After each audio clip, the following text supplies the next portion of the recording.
यशायाह भविष्यवक्ता की पुस्तक अध्याय 23। यशायाह अध्याय 23। सोर के विषय वचन।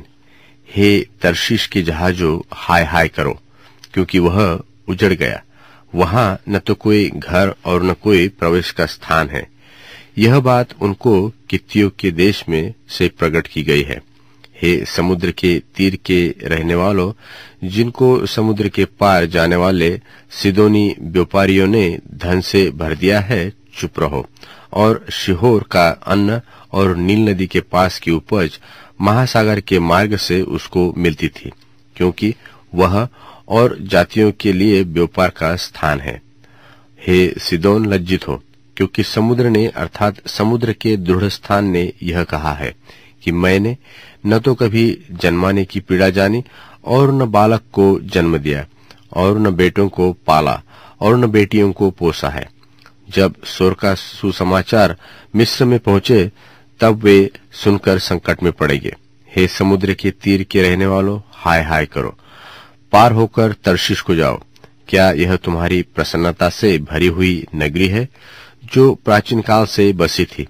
उसी के पांव उसे बसने को दूर ले जाते थे।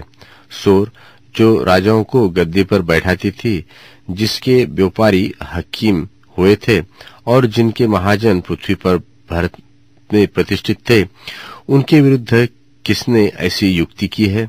सेनाओं के यहोवा ही ने ऐसी युक्ति की है कि समस्त गौरव के घमंड को तुच्छ कर दे और पृथ्वी के प्रतिष्ठों का अपमान करवाए। हे तर्शीश के निवासियों, नील नदी की नाई अपने देश में फैल जाओ, क्योंकि अब कुछ बंधन नहीं रहा। उसने अपना हाथ समुद्र पर बढ़ाकर राज्य राज्य को हिला दिया है। यहोवा ने कनान के दृढ़ किल्लों के नाश करने की आज्ञा दी है, और उसने कहा है, हे सिदोन, हे भ्रष्ट की हुई कुमारी, तू फिर प्रसन्न होने की नहीं। उठ, पार होकर कित्तियों के पास जा, परंतु वहां भी तुझे चैन न मिलेगा। कसदियों के देश को देखो, वह जाति अब न रही। अश्शूर ने उस देश को जंगली जंतुओं का स्थान ठहराया। उन्होंने अपने गुम्मट उठाए और राजभवनों को ढा दिया और उसको खंडहर कर दिया। हे तर्शीश के जहाजों, हाय हाय करो, क्योंकि तुम्हारा दृढ़ स्थान उजड़ गया है। उस समय एक राजा के दिनों के अनुसार 70 वर्ष तक सोर बिसरा हुआ रहेगा, और 70 वर्ष के बीतने पर सोर वेश्या की नाई गीत गाने लगेगा। हे बिसरी हुई वेश्या, वीणा लेकर नगर में घूम, भली भांति बजा, बहुत गीत गा, जिससे लोग फिर तुझे याद करें। और 70 वर्ष के बीतने पर यहोवा सोर की सुधि लेगा, और वह फिर छिनाले की कमाई पर मन लगाकर धरती भर के सब राज्यों के संग छिनाल करेगी, और उसके व्यापार की प्राप्ति और उसके छिनाल की कमाई यहोवा के लिए पवित्र ठहरेगी।